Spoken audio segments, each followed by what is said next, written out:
Bismillah, bagaimana cara mematuhi dan menghormati kedua orang tua yang lebih mencintai harta dibandingkan lebih mencintai anaknya?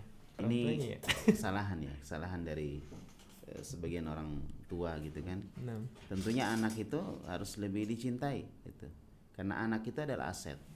Nabi SAW bersabda, "Idza mata ibnu Adam inqata amaluhu illa min thalathin." Kalau manusia meninggal maka seluruh amalannya terputus kecuali 3 perkara. Yang pertama adalah amal jariah, ya, atau hartanya. Illa min salasin, sadaqatin jariyatin, sedekah jariah yang pertama.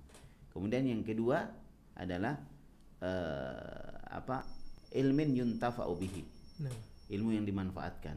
Dan yang ketiga adalah anaknya, waladin solehin yad'ulahu, anak yang soleh yang mendoakannya. Maka anak ini salah satu aset yang dimiliki oleh orang tua yang harusnya dia bersungguh-sungguh untuk mencintainya, ya, mencintainya. Nah, salah satu bentuk cinta kepada dia, dia harus rela mengorbankan dunianya demi untuk anaknya, karena dia aset untuk akhiratnya, ya. Tapi kewajiban seorang anak adalah bagaimana dia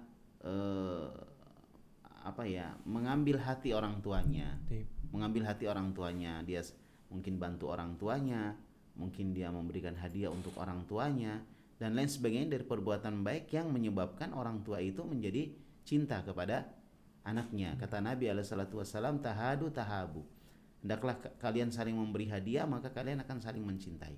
Nah, seperti itu insya Allah semuanya berproses, karena tidak ada cinta yang instan langsung ada. Cinta itu ada prosesnya, dibangun ya.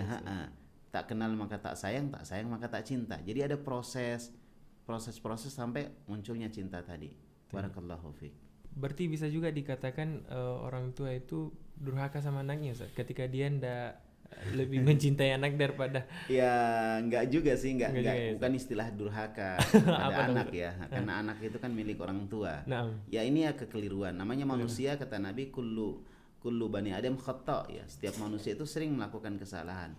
Wa khairul khata'in at-tawwabun. Sebaik-baik orang yang bersalah adalah orang yang bertobat kepada Allah Subhanahu wa taala. Jadi itu kesalahan, kekeliruan. Itu wajar.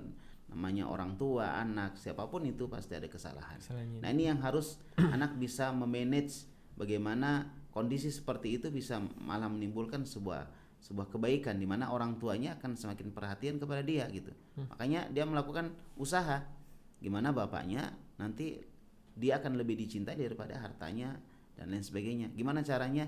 Ya, dia memberikan pelayanan terbaik. Kalau mungkin orang tuanya sakit, dia yang pertama datang untuk merawatnya, gitu kan? Kalau misalnya orang tuanya dia lihat misalnya, ya dia bantu, dia tolong, dia senyum, dia berbicara dengan baik, insya Allah semua akan menimbulkan kebaikan, ya. Sebagaimana Nabi SAW, ya, Nabi SAW dibenci oleh sebagian keluarga beliau ketika beliau berdakwah, tapi beliau terus menunjukkan akhlak yang baik kepada keluarganya. Akhirnya lama kelamaan keluarga beliau pun menerima dakwah beliau, walaupun ada sebagian yang tidak menerimanya. Seperti itu, wallahu a'lam. Tips. Barakallahu fiik.